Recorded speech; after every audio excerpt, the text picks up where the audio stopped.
What is the crack, everyone? Welcome to the first rendition of the weekly Roundup show here at Barney Talks Fighting. If you're into the UFC space, make sure and pop back to the channel. Every Wednesday I'll be dropping one of these videos where I bring you the week's latest gossip and news from the MMA world. If you find this show interesting, make sure to like, share and subscribe and hit the bell so you get a notification when the next episode goes live. In this week's episode, we're going to look at some of the biggest names in the sport. We've got news coming from Dricus Du Plesis, Conor McGregor, Michael Chandler, Molly McCann, and I'm going to give my thoughts on UFC 300, so stick around for that. To start off today's show, I've got a nice wee video that came off the back of UFC 297. It's the new middleweight champion, Dricus Du Plesis, returning to his home country in South Africa. Before I play it, take a guess at how many people you would think would gather to come and see him come home at the airport. MMA is still known as a pretty niche sport, and in comparison to the likes of football and even boxing in some scenarios, it's still a pretty niche sport. And in South Africa, obviously, rugby is the biggest. But take a look at this video and just think before, how many people do you think will gather? I was shocked at how many people gathered to see Dricus Du Plesis come home. So I'll play the video now for you. You might have got a sneak preview there.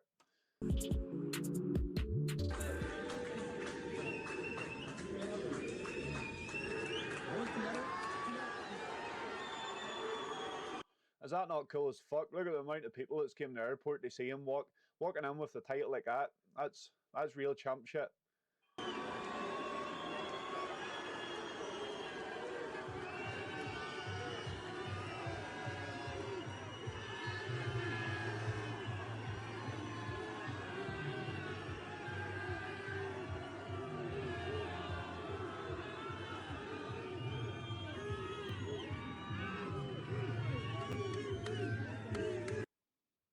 Some scumbag in a United shirt just ruined the video. I didn't notice that the first time, but ah well. Hopefully DDP walks by him. Ah shit.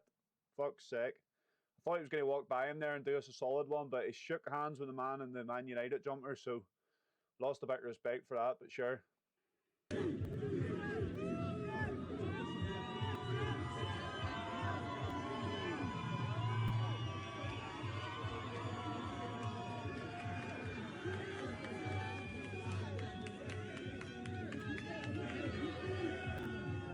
Now that is the sign of a complete national star. I thought that was so cool seeing that. You know, we don't often see homecomings like that. We've seen gatherings at airports, don't get me wrong, but that is a serious homecoming. He's obviously the first South African champion. He's the first champion out of Africa. They still train in Africa, so he is claiming he's the first African champion. Really cool video to start off the show. So the next bit of news that dropped this week was Conor McGregor's highly anticipated Roadshow trailer came out. He's obviously in this film with Jake Gyllenhaal, and we seen at the UFC event, we seen Jake Gyllenhaal coming out and the weigh-ins and it being filmed and all the rest of it. So we'll take a watch at the trailer and we'll see what we think of it. I haven't actually watched this yet. I wanted to save it and do like a live reaction of it. So we'll see what it's like. Conor McGregor, he can fight, he can entertain. I wonder, can he act? Fair play to him if he can, but we'll see. Before we start, do you have insurance? What? Your coverage good? Like, do you have dental? Oh, haha. Is there a hospital nearby? Is it, like, too far? About like 25 minutes, I'd say. Oh, I just slapped you. Are you all right? What? Do you not think them fight scenes look fake as Christmas? That is crazy. Look at them slaps. Let me watch them slaps again. Look at these slaps. Your coverage good? Like, do you have dental? Oh, haha. Is there a hospital nearby? Is it, like, too far? About like 25 minutes, I'd say. Oh, I just slapped you. Are you all right? What?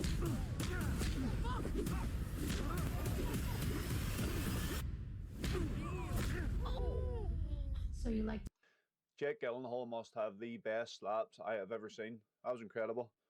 to fight? You ever win? No one ever wins a fight.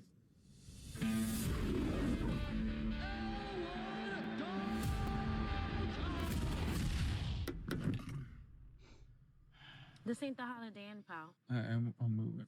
A friend of mine suggested I come talk to you. fucking advert, sorry. We didn't make it long into the show without an advert. This will happen, but sure, that's YouTube for you. It was only a quick one, it's okay. I own a roadhouse out in the Florida Keys. Lately, it's been attracting the wrong clientele. I can pay you good money. Judging by your car, you need that shit. Well, I like my car. Think about it. So far from the trailer, we can gather that Jake Gyllenhaal is kind of, well, there is a first roadshow, or a first roadhouse, sorry, so we can base it on that. But Jake Gyllenhaal is obviously playing the character. He's a bit of a fighter, hasn't got much in life, and he gets offered this opportunity. And then I think Conor McGregor is going to come into it now. So, do you not think the music in this, it reminds me of like the GTA 6 trailer, a lot of it, for some reason. Not sure why. I know who you are. Elwood Dalton. Big fan, man. That guy's got a knife under his shirt. You just take a big step back and pop me in the face. You can do it. Tell me about this bouncer. Guy's all nice and shit, like he's Mr. Rogers or something, but then he beats the living shit out of you. Really interesting guy, overall. Brand wants to take the roadhouse away from me. He wants to build some bullshit resort for a bunch of rich assholes. I should warn you. People have a certain way of getting things done around here. There he is. The Mac walks in. Hey, fellas. Looks like you're having a smashing night. Doggy! I got a tip for you. Don't let no one get this close. Let me guess. You're a threat. First little bit from McGregor. What do you think? I think it was pretty cool. It was funny, to be fair. Don't get me wrong, his acting skills aren't brilliant, but I don't know. It was pretty cool. Threaten me. Tell me to get out of town. I get the impression that he can't be threatened. Once Knox is on the job, it's over, baby.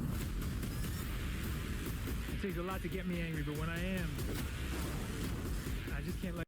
I do think based on that, he is overacting a wee bit, McGregor, isn't he? You can kind of see it in him, but it's his first time. To be fair, it's better than Michael Bisping's first acting performance. I remember watching it and cringing a wee bit. It is better than that. So we'll finish it off.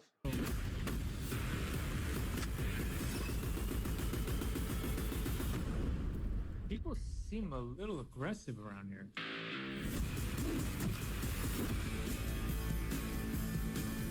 Is that one in front of yours? No, I just broke his arm. We'll stop that there. March 21st, so we've still got a couple of months to wait, but I'm looking forward to it. Don't get me wrong, I will watch it. It'll be cool seeing Conor acting. Based off that, it looks all right. Don't get me wrong, it doesn't look like the best film ever. McGregor's acting looks okay. I suppose it's his first show, as I said, but I'll go and watch it anyway. The next bit of news that I'm going to bring you today was still Conor McGregor related. It was Michael Chandler discussing his bout with Conor McGregor and how long it's been going on for. So I thought this was pretty interesting, the take Michael Chandler was taking on it. So we'll play it for you now. Should have had this loaded up. It's loading now.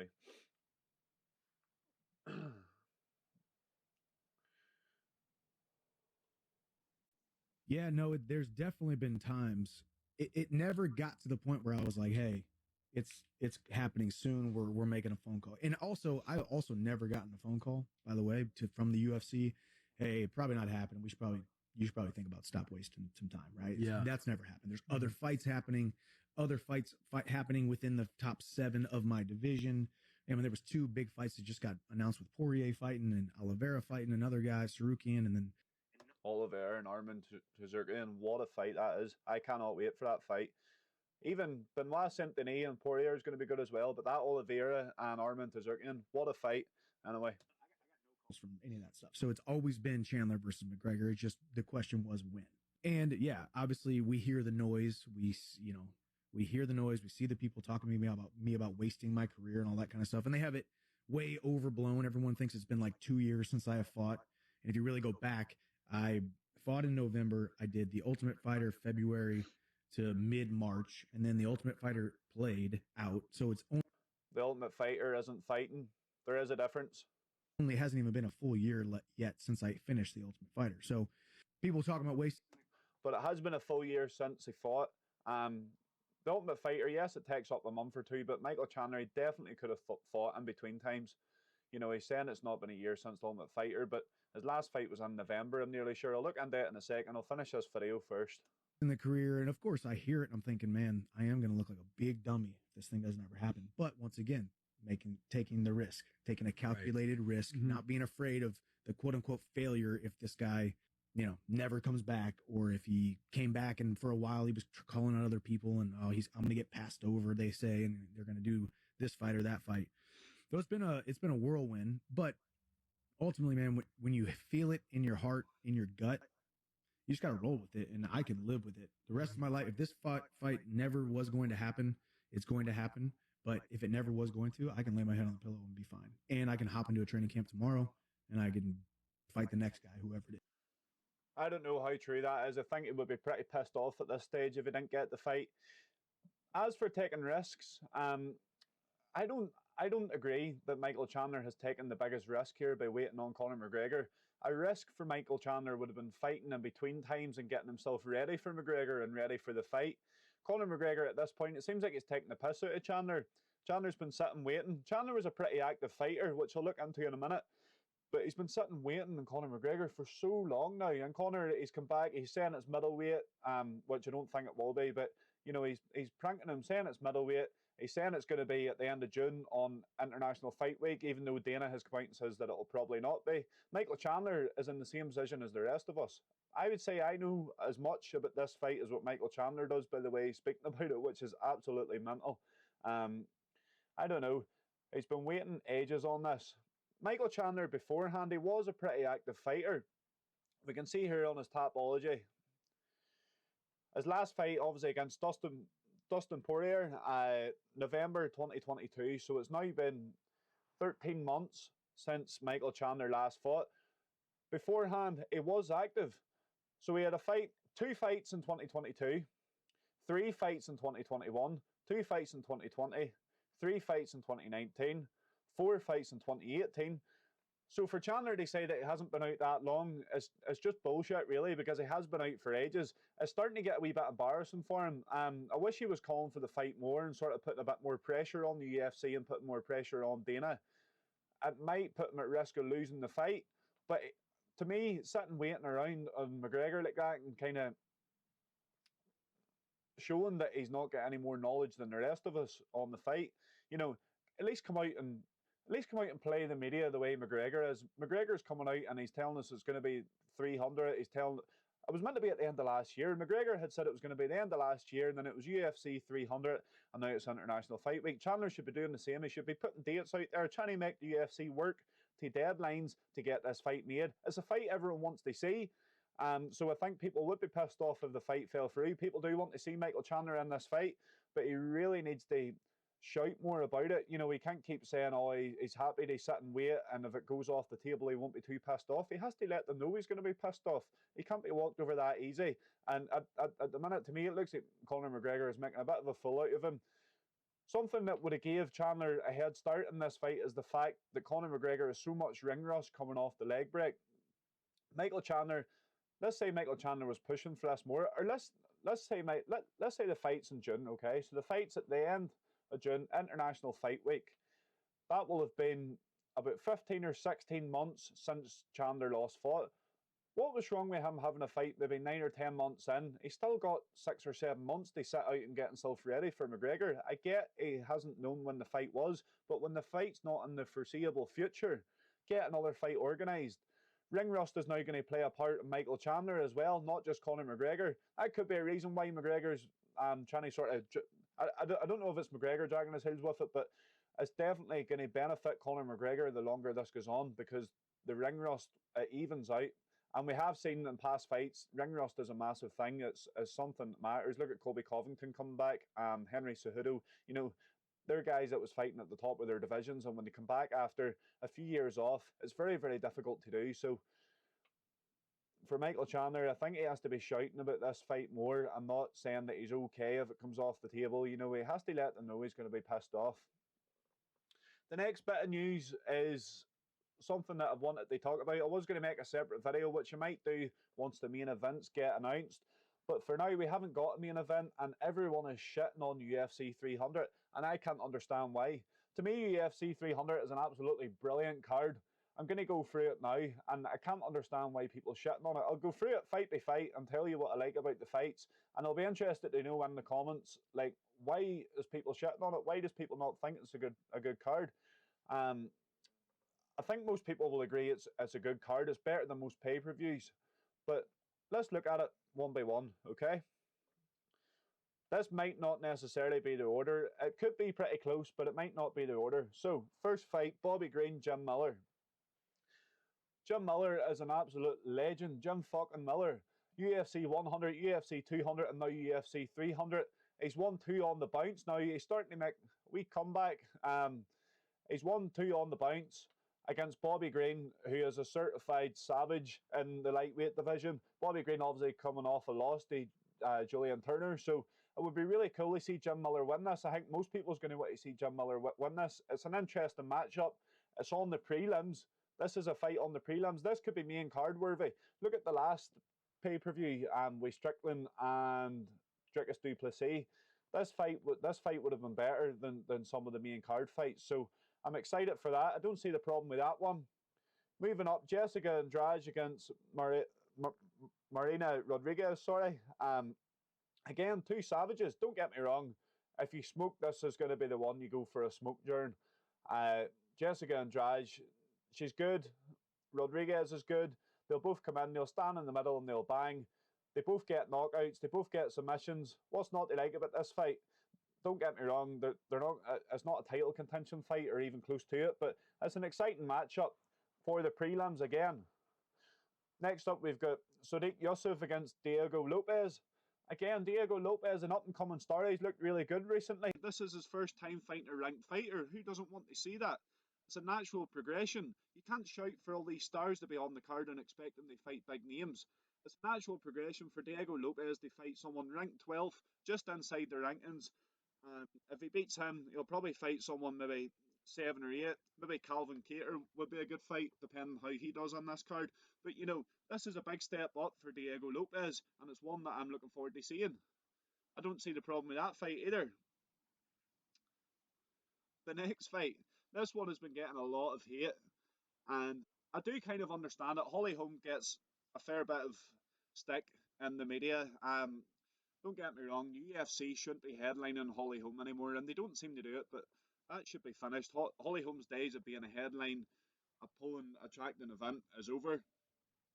But she's fighting Kayla Harrison. Kayla Harrison is someone that the UFC has wanted for years. The UFC fans have wanted. They see her competing against the UFC roster for years. And you're getting one of the GOATs, in my opinion.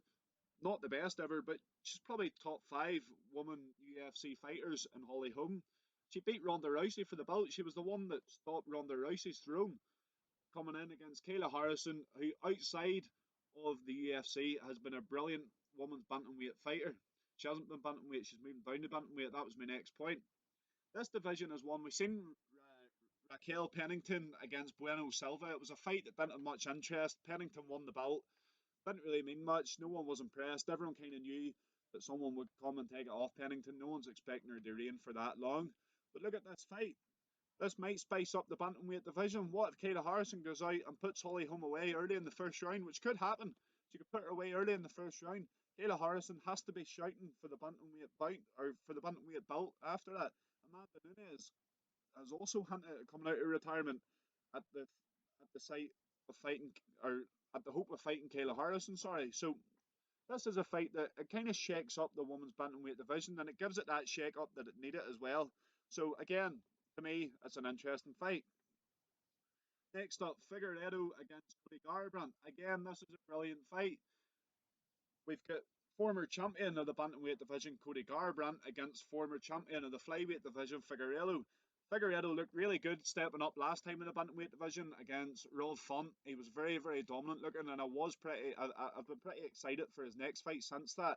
And when I seen he was fighting Cody Garbrandt, I thought that was brilliant. Cody Garbrandt, I think he's won 2 in a row now. I'll just double check that. But Cody Garbrandt, the tides have turned for him a wee bit. He was out with injury for a while, and he had a few bad losses.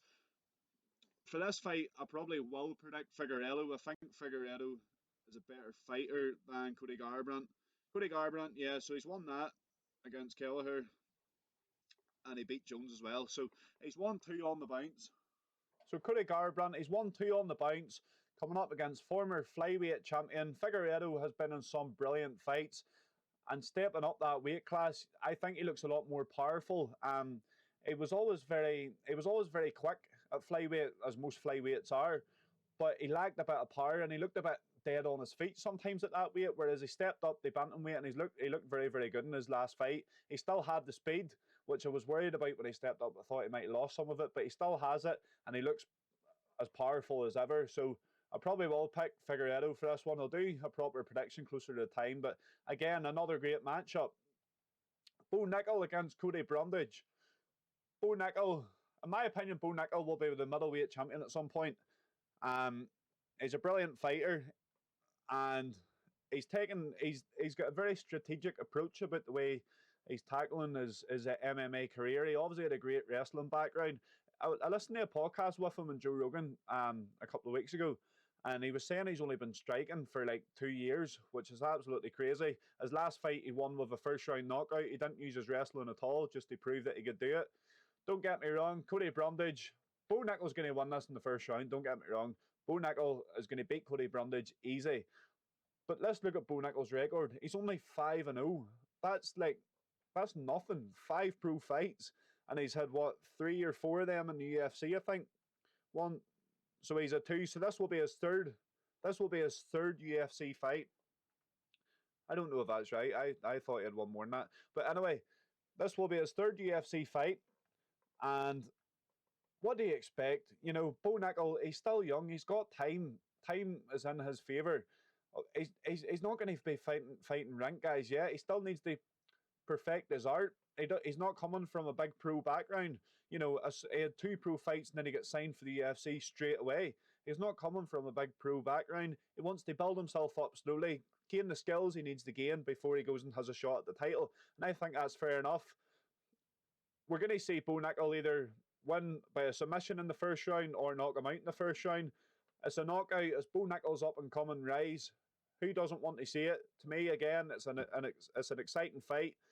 Bo Nickel at minus 1450. That is the biggest odds I have ever seen. I wonder, is that the biggest odds a fighter's ever had, or the shortest odds? Sorry.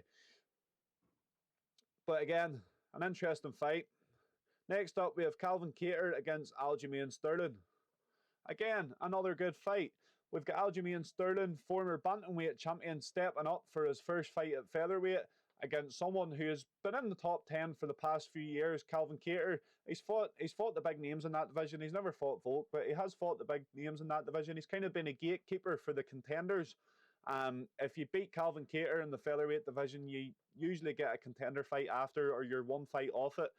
As for Aljamain Sterling, he obviously lost last time out against Sean O'Malley. I think he stepped up to allow his teammate and best friend, Mirab Dawishvili, to go for the bantamweight title.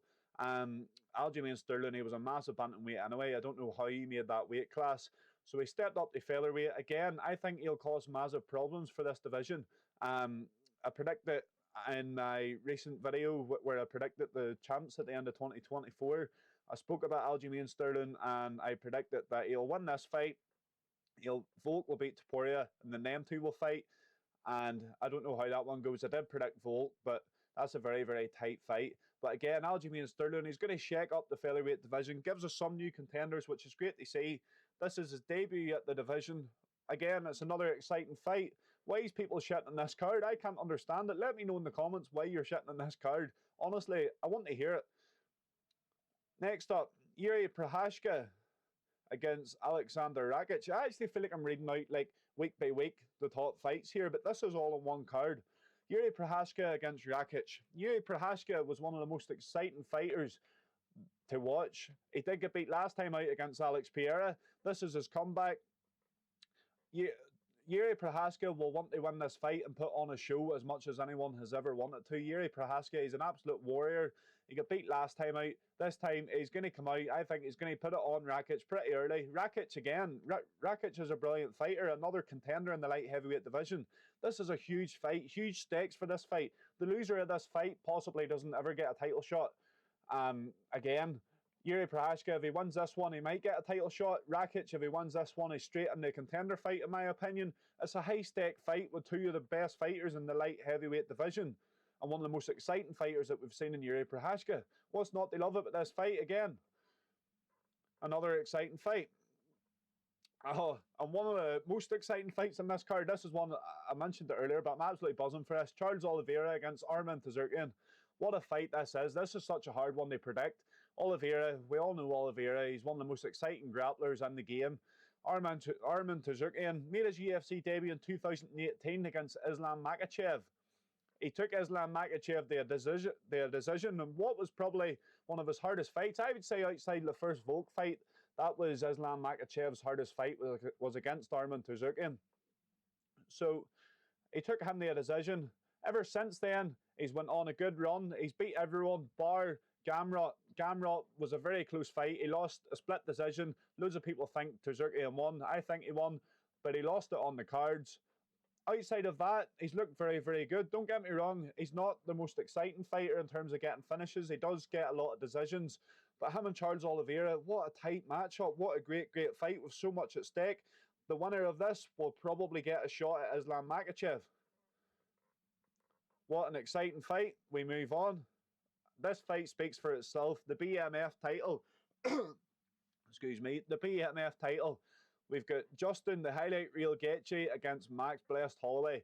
Unbelievable. Two of my favourite fighters in the whole roster. Ever since I've been a UFC fan, I've been a Max Holloway fan. I always said he was my favourite fighter since I started watching the sport. Don't get me wrong, I don't really like this fight for him. They'll come in and they'll stand and bang in the middle, but I don't know. To me, Gaethje just feels a lot bigger. He looks a lot bigger than what Max Holloway would. Gaethje's been on a great run too. He's won 3 in a row.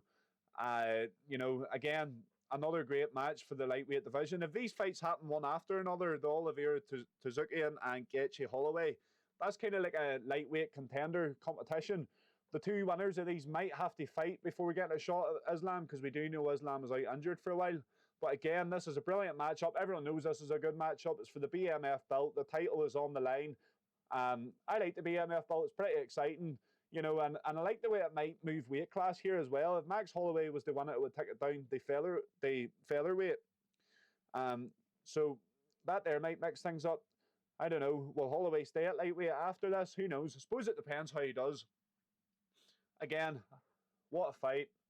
Moving on. Zhang Weili against Yan Xiaonan. This fight is one that people's been shitting on as well. Don't get me wrong, it's not massive name stars. Zhang Weili's one of the biggest women's UFC fighters, and she's one of the best in my opinion as well. I think she'll get the job done here. But who doesn't love a Zhang Weili fight? They're always entertaining. An all-Chinese fight it's a monumental night for Chinese MMA. You have to be there for it. You have to enjoy it. What's not to love? If we get a main event, who's it going to be? I thought it was going to be Leon Edwards against Bilal Muhammad, but that seems to be off the cards now. I remember Leon Edwards around Christmas time coming on the Villa Park, and he was on at half-time, and he says that he's going to fight at UFC 300, but that hasn't happened as yet. So who knows who this will be, but it doesn't matter. The card is absolutely banging anyway, and we're going to get the best fight isn't even on it yet. What does people not love about this card? Please let me know in the comments why you're shitting on it. I think part of the reason why people are shitting on it is because Dana spoke so highly of it. But we all know what Dana's like. Dana, he loves his own ego. Of course, Dana was going to speak highly about this card. He was saying this was going to be the best card ever, but he's also saying the Globe of Mexican Independence Day is going to be the best card ever. Take what Dana says with a pinch of salt. Look at this card for what it is. It is absolutely brilliant. Excuse me. Moving on, the last bit of news was just a bit of UK MMA, which I love. I love it when UK stars are fighting in the UFC. We've got Meatball Molly fighting this weekend. She's obviously come off the back of 2 defeats, one against Erin Blanchfield, absolute killer. But Meatball Molly is stepping down from flyweight to strawweight, and she looks pretty ripped, to be honest. I've never seen her looking like this. Look at the abs on her. Meatball Molly, she's in serious nick for this fight. She looks tiny in comparison to what she used to. That was Meatball Molly's problem at flyweight a lot of the time. You know, we've seen her fighting girls that was a lot stronger and a lot taller than her. So hopefully she comes back down and she gets a win on Saturday night. It's always exciting seeing Meatball Molly fight. I do enjoy her fights. So fingers crossed she can get the win and get back on to her winning way. So that brings us to the end of the first weekly roundup show. As I said at the start of the video, if you enjoyed this, make sure and check back next Wednesday where I'll be dropping a new video, a new one of these weekly roundup shows. And as well as that, I'll also be doing previews, reviews and predictions for the big cards and the big fights. I'll bring you all the gossip and all the news. So make sure and check back to Barney Talks Fighting. Thank you for watching and I'll see you in the next one.